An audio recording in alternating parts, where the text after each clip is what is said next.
নির্বাহী আদেশে গতকাল জামায়াত শিবিরকে নিষিদ্ধ ঘোষণা করা হয়েছে। তবে এই আদেশে তীব্র প্রতিক্রিয়া দেখাবে না দলটি। সংশ্লিষ্ট একটি সূত্র বিষয়টি নিশ্চিত করেছে।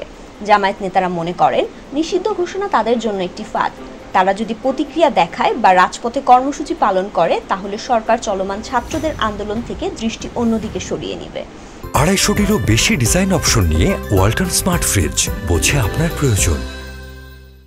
সূত্রটির দাবি, কোটা বিরোধী আন্দোলনে সংঘাত সংঘর্ষে জামায়াত শিবিরের কোনো নেতাকর্মী নিহত হননি।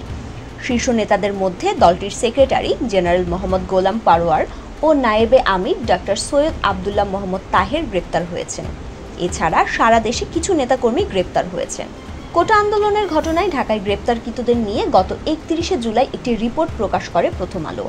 এতে তখন পর্যন্ত ডিএমপির গ্রেপ্তারের হিসাব দিয়ে বলা হয়, 243 মামলায় 2630 জনকে গ্রেপ্তার করা হয়েছে। তাদের মধ্যে 2284 জনের রাজনৈতিক কোনো পরিচয় নেই। বিএনপির নেতাকর্মী 269 জন, জামায়াত ও শিবিরের 73 জন।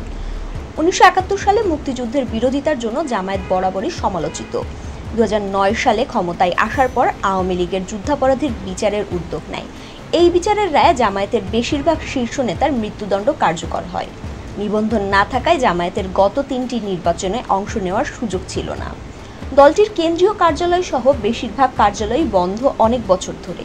দু একটি ব্যতিক্রমী কার্যক্রম ছাড়া এতদিন জামায়াত শিবিরকে প্রকাশ্যে কোনো কর্মসূচিও পালন করতে দেওয়া হয়নি। কার্যত অনেকটা নিষিদ্ধই ছিল দলটি। ফাহমিদা সৃষ্টি, মানবজমিন।